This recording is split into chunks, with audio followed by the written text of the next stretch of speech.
Okei, elikkä tässä on veitsenhuoltolaite Ergosteel 2.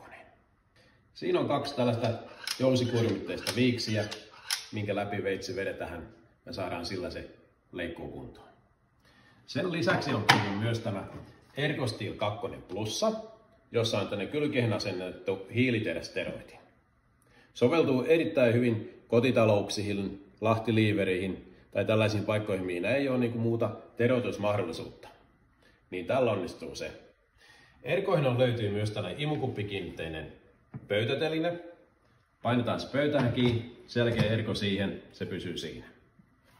Sitten vedetään veitsi tästä teräksien läpitte. Tunnetaan käteen kaikki kierteet tuossa terässä ja vedetään niin monta kertaa, että se rupeaa menemään siitä siljesti läpi. Sitten muutamia kertoja näihin viiksiin ja sen jälkeen sulla on todella terävä veitsi.